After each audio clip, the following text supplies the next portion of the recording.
بتحكي صاحبتي القصة وبتقول من وأنا صغيرة وأنا بسمع أمي وأبويا كل ليلة. بصراحة الحاجات اللي كنت بسمعها كانت مخلياني محتارة، وكانت أمي بتحب أبويا جدا، وكانت بتقعد قدامي تمدح فيه، وما كنتش فاهمة إيه اللي بيحصل بالليل، وخصوصا ليلة الخميس. كنت بقعد أسمعها تقوله حاجات غريبة، زي مثلا يا راجل وطي صوتك شوية لا تكون البنت صاحية. يرد عليها ويقول لها وإيه المشكلة، ما بكرة تكبر وتتجوز وتفهم وتعرف إنه أبوها راجل سبع زي ما بيقولوا. وأنا ما كنتش فاهمة إيه معنى الحاجات دي ولا إيه اللي هو بيقوله ده، وفضلت على الحال ده ونفسي أعرف إيه اللي بيعملوه. وزي ما قلتلكم، وخصوصا ليلة الخميس، لحد ما كبرت وبقيت أفهم شوية بشوية إيه اللي بيحصل بين أبويا وأمي. وكان نفسي أوي من كتر الكلام اللي أمي كانت بتقوله إنه أنا أعرف إيه اللي بيحصل. وفي يوم بصراحة الكلام اللي كان بينهم كان صعب أوي، وتقريبا نسيوا إنه أنا معاهم في البيت، وإني خلاص كبرت وفهمت والمفروض يراعوا حاجة زي كده.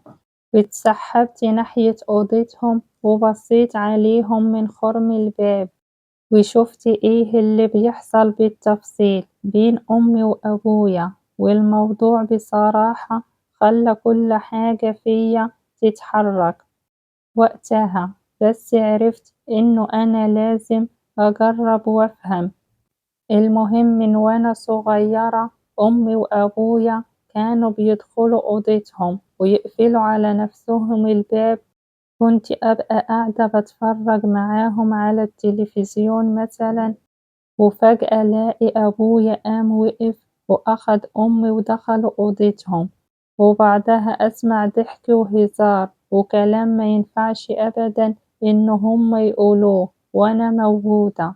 لكن وأنا صغيرة ما كنتش فاهمة، ما كنتش عارفة إيه اللي بيتقال ولا إيه معناه. وفضل الحال ده كده لحد ما كبرت. ولما كنت في الإعدادية ابتدت صاحبتي هي اللي تحكيلي، وهي اللي فهمتني شوية حاجات على اللي بيحصل، لأن بصراحة أنا اللي كنت بسألها إيه اللي بيحصل بين الزوجين ويخلي الأصوات والحاجات دي اللي أنا بسمعها دي تحصل ما بينهم. صاحبتي دي كانت فاهمة أوي الصراحة، كانت بتقولي كل حاجة، وكنا صحاب أوي وقريبين من بعض.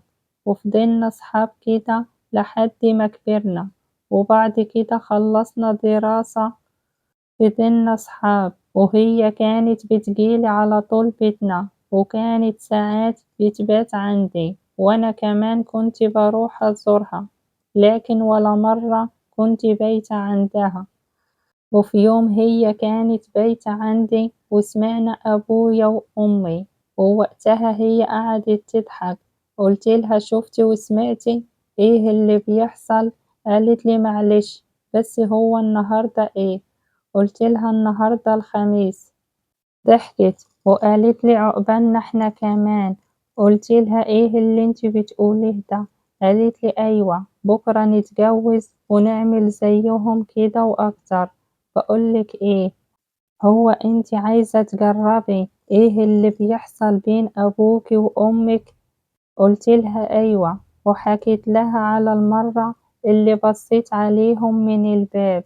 قلتلها أنا شفت إيه بالظبط، وقلتلها شفتهم هما الاتنين كده قدامي ومن غير أي حاجة.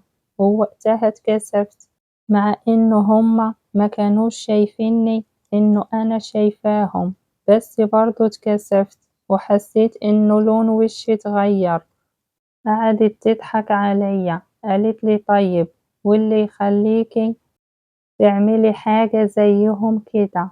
قلت لها ازاي، هتتجوزيني ولا ايه؟ قالت لي لا، إحنا الاتنين موجودين مع بعض، إيه المشكلة لما نجرب حاجة جديدة؟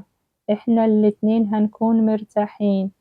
قلتلها تقصدي إيه؟ قالتلي اسمعي كلامي وانتي هتشوفي قصدي. قلتلها ماشي، وما كنتش فاهمة هي هتعمل إيه وقتها. طلبت مني إنه إحنا نطفي النور وندخل ننام، وساعتها هي هتشرحلي. سمعت كلامها ونفذت كل حاجة هي عايزاها.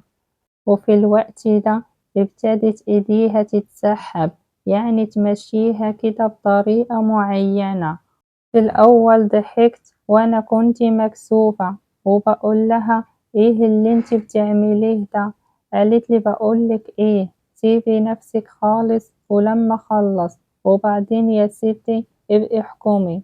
ووقتها بصراحة حسيت بإحساس غريب، حسيت إن روحي بتطلع مني بس بطريقة كانت مخلياني مبسوطة، وكنت لأول مرة في حياتي أحس الإحساس ده، وكنت مش عايزاها تبطل اللي هي بتعمله. المهم بعدها أنا سألتها وقلتلها انتي بتعرفي الحاجات دي ازاي؟ قالتلي لأ، اعملي زي ما أنا عملتلك الأول وبعدين نبقى نتكلم في الموضوع ده. وفعلا عملتلها زي ما علمتني بالظبط. وبعد ما خلصنا احنا الاتنين قلتلها احكيلي بقى إيه اللي إحنا عملناه ده؟ قالتلي وقتها حاجة أنا ما كنتش مصدقاها، وهي قالتلي دي حاجة الواحد بيتعود عليها إنه هو يعملها. قالتلي دي حاجة بتبقي تعمليها باستمرار وكل فترة، لكن طبعا ده مش صح، وده اللي أنا عرفته في الآخر. وفضلنا أنا وصاحبتي فترة طويلة على كده، وكل لما تيجي تزورني وتبات عندي نعمل كده. قعدنا فترة على الحال ده لحد ما أنا اتجوزت. لكن المشكلة هنا، وبعد ما أنا اتجوزت حسيت إنه أنا مش مرتاحة مع جوزي، وإنه هو مهما يعمل برضه أنا موصلتش لحاجة من اللي أنا عايزاها، وده خلاه يقول عليا إنه أنا إنسانة باردة في الموضوع، يعني إنه الموضوع معايا مش أحسن حاجة، وما كنتش عارفة أعمل إيه. وكنت ساعات بقوله خلي صاحبتي تيجي تبات عندي، وأنا كانت نيتي الصراحة إنه ده يحصل زي ما بيحصل كل مرة. كنت بتعود على الموضوع أكتر وأكتر لحد ما اتطلقت من جوزي، لأنه ما كانش قادر يكمل معايا. وأنا كده من ساعتها. صاحبتي كمان اتجوزت، لكن المشكلة والفرق اللي بيني وبينها إنه هي عرفت تكمل حياتها مع جوزها، أو على الأقل تحسسه إنه هي ما عندهاش مشكلة، لكن أنا معرفتش أعمل كده.